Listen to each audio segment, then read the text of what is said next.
जितने लोग भी किराए के मकानों में रहते हैं, अपने घर का सपना देख रहे हैं, आप लोगों के लिए ये बहुत अच्छी और ज़रूरी जानकारी है। दरअसल मैं आपको ये बता दूं कि आप लोग जानते हैं कि प्रधानमंत्री द्वारा कोई ना कोई स्कीम्स जो हैं वो चलाई जाती हैं, जिसमें कि आप लोग ये भी जानते हैं कि प्रधानमंत्री आवास योजना भी एक ऐसी स्कीम है जो उन लोगों के लिए चलाई जाती है जिन लोगों के पास अपना घर नहीं है, जो लोग किराए के मकानों में रहते हैं या कच्चे मकानों में रहते हैं। दरअसल आपको मैं ये बता दूँ कि आप लोग तो ये जानते हैं ये स्कीम चलाई जा रही है, किस तरह से इसके लिए अप्लाई करना है, पर आप लोग ये भी नहीं जानते हैं कि अभी हाल ही में बजट पेश हुआ। उस बजट के दौरान वित्त मंत्री निर्मला सीतारमण ने कई सारी स्कीम्स पेश की, कई सारी चीज़ें जो है वो पेश की, कहीं ना कहीं आम जनता के लिए भी काफ़ी सारी चीज़ें उस बजट में रही। अब जम्मू कश्मीर और लद्दाख वासियों के लिए इसमें ज़रूरी खबर ये है कि आपको 2 करोड़ से भी ज़्यादा लोगों को इस चीज़ का लाभ मिल सकता है, क्योंकि इसके लिए अप्रूवल मिल गया है। और अभी तक की मैं बात करूँ तो बताया जा रहा है कि अप्रूवल 2 करोड़ से भी ज़्यादा जो पीएम आवास ग्रामीण के लोगों के घर हैं उनके लिए फिलहाल ये बताया गया है कि इसके लिए आप लोगों को लाभ मिल सकता है। क्या रहा, किस तरह से आप अप्लाई कर सकते हैं, क्या कुछ डॉक्यूमेंट्स आपके पास होने चाहिए, यहाँ से शुरुआत करते हैं। सबसे पहले अभी मैं आपको बता दूं कि इसके लिए आप लोगों के पास जो डॉक्यूमेंट्स होने चाहिए, अगर इस योजना का लाभ आप लेना चाहते हैं, किनको ये योजना मिलती है। सबसे पहले मैं ये बता दूं,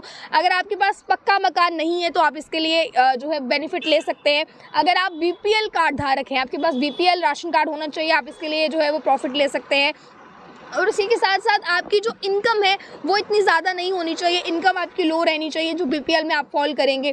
अगर इसी के साथ साथ बताया गया है, अगर आप लोग ये चीज़ का लाभ लेना चाहते हैं, खासकर जम्मू कश्मीर के लोगों की मैं बात करूं तो इस योजना के लिए जो है वो जम्मू कश्मीर लोगों के लिए बहुत अच्छी खबर है। अब देखें, आप इस योजना का लाभ जिनको नहीं मिलता है, सबसे पहले वो बात कर लें। देखें, जो लोग टैक्स भरते हैं, आप लोगों को इसका लाभ नहीं मिलेगा।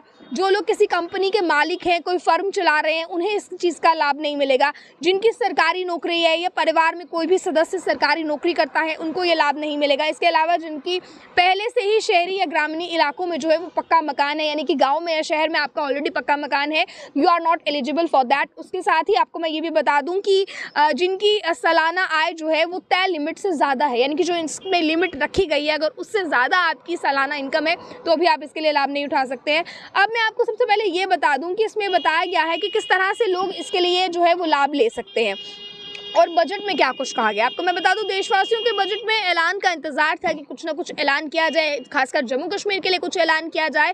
और अपने बजट के दौरान वित्त मंत्री निर्मला सीतारमण ने बहुत सी स्कीम्स के वर्णन भी जो है वो किया। ऐसे में कई बड़े ऐलान किए गए और इसी बीच जो है वो एक घोषणा पीएम आवास योजना की भी थी। और इसी के साथ साथ आपको मैं ये भी बता दूं, अपने बजट के दौरान वित्त मंत्री निर्मला सीतारमण ने ये कहा है कि प्रधानमंत्री आवास योजना जो है वो ग्रामीण और शहरी क्षेत्रों के 3 करोड़ अधिकतर मकान जो है वो बन जाएंगे। और इसी के साथ साथ ये भी बताया गया है, सरकार की तरफ से ये जानकारी दी गई है कि अब इसके लिए आवश्यकता जो है वो आप किस तरह से आवेदन कर सकते हैं, ये तमाम चीज़ें आप लोगों को बताई गई हैं।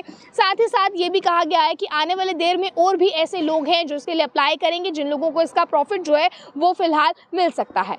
अब बाकी की क्या कुछ जानकारी थी आपने खबर में सुनी है। अगर आप लोग इसको लेकर कुछ भी जानना चाहते हैं या कुछ भी आप लोग इसके चलते पूछना चाहते हैं, आप कमेंट बॉक्स में अपनी राय रख सकते हैं। हम पूरी कोशिश करेंगे आपको इसका जवाब देने की। आगे की जानकारियों के लिए आप लोग देखते रहें अर्ली टाइम्स। मुझे कैमरा पर्सन गुलशन को दीजिए इजाजत। जय हिंद।